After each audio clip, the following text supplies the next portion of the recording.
ایسے میں جب پاکستان میں سیلاب کی تباہ کاریوں کے باعث پوری قوم سوگوار ہے، ایشیا کپ میں پاکستان کی شکست نے پاکستانیوں کو مزید افسردہ کر دیا۔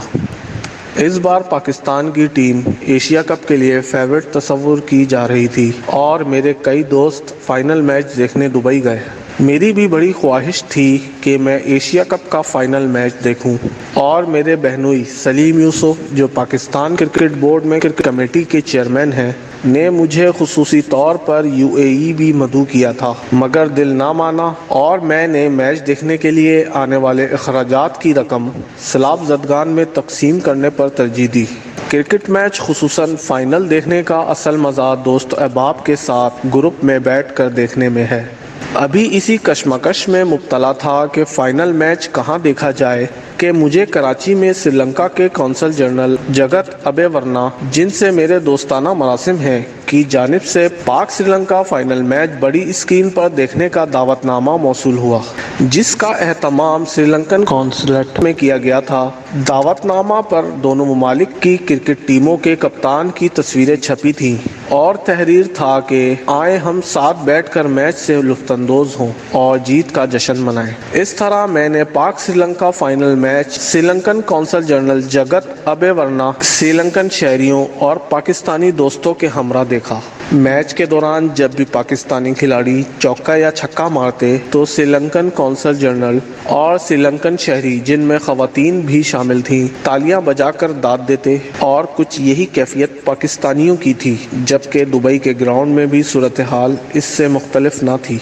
جو کھیل کی اصل اسپرٹ ہے۔ میچ کے اختتام پر جب سری لنکن ٹیم فتح سے ہمکنار ہوئی تو میں نے سری لنکن قونصل جنرل کو گلے لگا کر مبارکباد دی، جسے انہوں نے سراہا۔ اس موقع پر میں آج کے میچ کا پاک افغان میچ سے موازنہ کرنے لگا، جس میں افغان کرکٹرز اور شائقین نے پاکستان کی جیت پر غیر مہذبانہ رویہ اختیار کیا۔ ایشیا کپ سپر 4 مرحلے میں میچ کے دوران پاکستانی کرکٹر آصف علی اور افغان بالر فرید احمد کے درمیان تلخ جملوں کا تبادلہ ہوا، جبکہ آصف علی کے آؤٹ ہونے پر افغان کھلاڑیوں نے ان پر نازیبا جملے کسے اور دونوں ممالک کے کھلاڑی آپس میں لڑ پڑے۔ اسی طرح پاکستان کے ہاتھوں شکست کے بعد افغان کھلاڑی اپنے جذبات پر قابو نہ رکھ سکے اور پاکستانی کھلاڑیوں کو برا بھلا کہا، جبکہ افغان شائقین نے اسٹیڈیم میں توڑ پھوڑ کرتے ہوئے پاکستانی شائقین پر کرسیاں دے ماری۔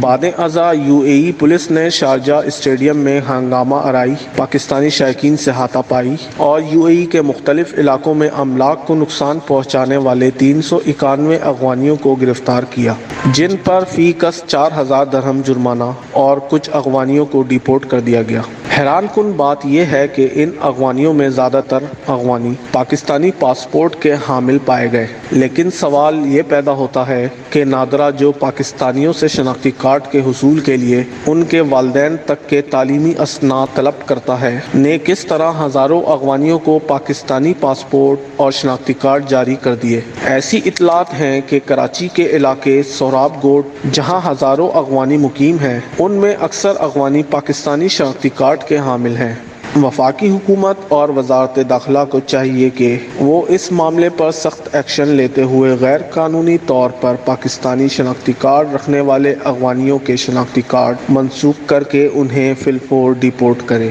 گو کہ پاکستان کرکٹ بورڈ کے چیئرمین رمیز راجہ نے پاک افغان میچ کے دوران افغان تماشائیوں کی طرف سے ہنگامہ آرائی پر افسوس کا اظہار کرتے ہوئے معاملے کو ICC کے فورم پر اٹھانے کا فیصلہ کیا ہے، لیکن حیرت انگیز بات یہ ہے کہ پاک افغان میچ کے اگلے روز افغان ٹیم کو جب بھارت سے شکست ہوئی تو افغان کھلاڑیوں نے بھارتی کھلاڑیوں کو گلے لگایا، جبکہ افغان شائقین نے بھی اسپورٹس مین اسپرٹ کا مظاہرہ کرتے ہوئے کسی رد عمل کا اظہار نہیں کیا، جس سے ظاہر ہوتا ہے کہ افغان کھلاڑیوں اور شائقین میں پاکستان کے خلاف کتنی نفرت پائی جاتی ہے۔ یہ بات قابل ذکر ہے کہ پاکستان نے سنسنی خیز مقابلے کے بعد جب بھارت کو شکست دی تو بھارتی کھلاڑیوں اور شائقین نے اسپورٹس مین اسپرٹ کا مظاہرہ کیا۔ اس کے برعکس افغان کھلاڑیوں جنہیں انٹرنیشنل کرکٹ میں آئے کچھ سال ہی ہوئے ہیں، ان کا رویہ قابل افسوس رہا، جس سے پاکستان کے خلاف ان کے دل میں چھپی نفرت ظاہر ہوتی ہے۔